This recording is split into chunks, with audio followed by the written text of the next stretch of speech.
You see the ONS data that came out a couple of weeks ago that said for the first time ever since records began, 50.1% of women are childless by 30. So there are more women without children at 30 than there are women with children. The first time ever. Well, somebody clipped a part of one of my podcasts, I believe it was, where I was talking about what our society does to 19-year-old women, or 18-year-old women, 19-year-old women. We just lie to them all the time. You know, the first lie is, there's nothing more important than your career, more or less by definition. So that's the first lie. The second lie is, there will be nothing more important to you in your life than your career. So that's the second lie. And then the third lie is, there should be nothing more important in your life than your career. So that's the third lie. And then implicit in that is the idea that children are a burden, and that the idea that women should have children is part of the oppressive patriarchy and should be resisted. And who are men to tell me what I can do with my body? And hey, fair enough, and et cetera, et cetera.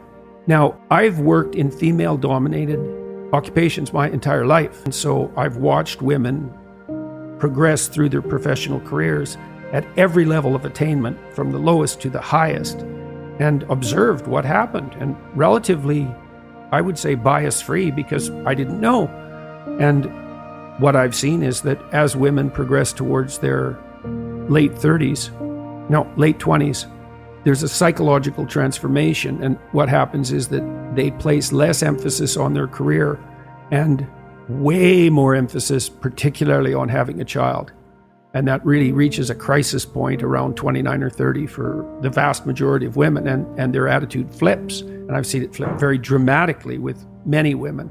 And I suppose the most single convincing evidence of that, I worked with high-end lawyers in Toronto for about 10 years. I was part of an organization. We went to law firms, high-end law firms, and said, send us your most productive people, and we'll help them iron out whatever wrinkles there might still be in their life. And the advantage to them is that things will go better for them, and the advantage to you is they'll be even more productive. And there's a good management dictum, which is pay the most attention to your most productive people, because they're bringing in the bulk of your revenue disproportionately. And so I worked with men and women who were at the peak of their careers in a very difficult enterprise.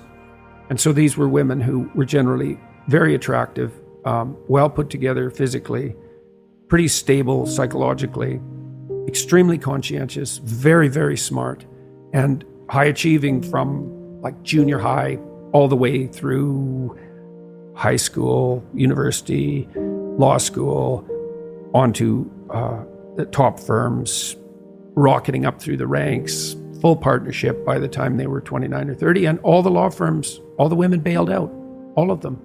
The law firms couldn't keep them. And I was really, and I talked to the women a lot about this, because I was very interested in it, because I knew the law firms were bending themselves over backwards and tying themselves into knots trying to retain these women, because why wouldn't they? You know, just being greedy capitalists is enough.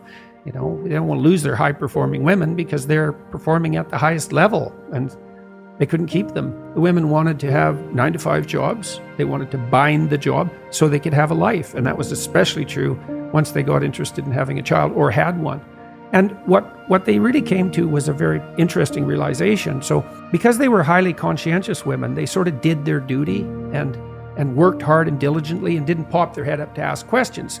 They were in junior high, they got the best grades. They were in high school, they got the best grades, right till they reached partnership. But that's sort of an apogee, right? You hit partnership in a senior law firm, it's like you're at the top of your profession. Well, then what? Well, so then they looked around and they thought, here I am with all these like hyper-competitive men, perfectly willing to work 80 hours a week nonstop to stay at the top. What the hell are they doing? Because that's the real question. What is it that characterizes this small percentage of hyper-competitive men? You can assume that that's how everyone should be, but first of all, that isn't how everyone is. Or you can flip that and say, well, there's only a small minority of human beings that are willing to do this, to work flat out 8 hours a week. I mean, they're certainly being paid for it. Let's make no mistake about that. But well, what about the rest of life? Well, that's what the women asked. Why am I doing this? And that's a great question. Well, for men, there's a different answer than for women. It's a really different answer. And it isn't like the men are exactly thinking this through. It's more like this is an integral part of male motivation. The more successful you are as a man, the more women like you. But the problem that you have now is that as women are getting better educated, with more employment, more status, more prestige, they compete themselves out of their ability to find an attractive mate. As women raise up through the dominance hierarchy, and this is... Competence hierarchy, sorry. Okay. Who's going to tell women the equal access to opportunity that you have recently just acquired?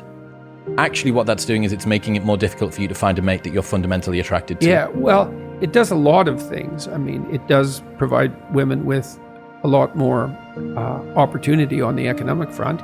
It does decrease their dependency on their mate in relationship to economic security. And countries that are willing to educate women, that's the best predictor of their future economic success. So if you look at developing countries and you want to find out what about a developing country is most likely to predict the fact that they will continue to thrive economically, it's their attitude towards the education of women. And a couple more things. Women's educational status predicts their children's educational status, but men's educational status doesn't. So that's also an important multi-generational effect. Or someone released a clip of me talking about some of the things we just talked about. And it went out on YouTube Shorts, and it's got like 5 million views in a month or something like that. And the comment section is unbelievably vitriolic. Because every single comment is vitriolic, and it's all from women. It's like, who is this old white bastard telling us what we should do with our bodies? And I wasn't being judgmental. I was just saying exactly what I said to you, which is, well, I've watched women over the entire course of my life with, I would say, an affectionate eye. I love my sister, I love my wife, I have a daughter, I love my mother. I'm pretty happy about women, all things considered. I don't have an axe to grind in relationship to how they should conduct their lives. I don't even know how they should conduct their lives. I've watched what happens. And I've also watched what happens to women who hit 29 or 30 and then can't conceive. And that is not fate I would wish on anyone. It's awful. And 30% of couples fall into that. 30% of couples have difficulty conceiving. It's a lot. And the probability that you'll have difficulty conceiving increases with age. And so, c'est la vie. But it's very interesting to me to see how vitriolic those comments have been and how uniform that is. Because usually, on my YouTube channel in particular, 95% of the comments are positive. And this is completely the opposite of that. So you brought this up at the beginning. You said 50% of women now at 30. 50.1 are childless by 30. Yeah. Well, that's not good. That's a sign of something profoundly wrong with the entire culture at an extremely deep level.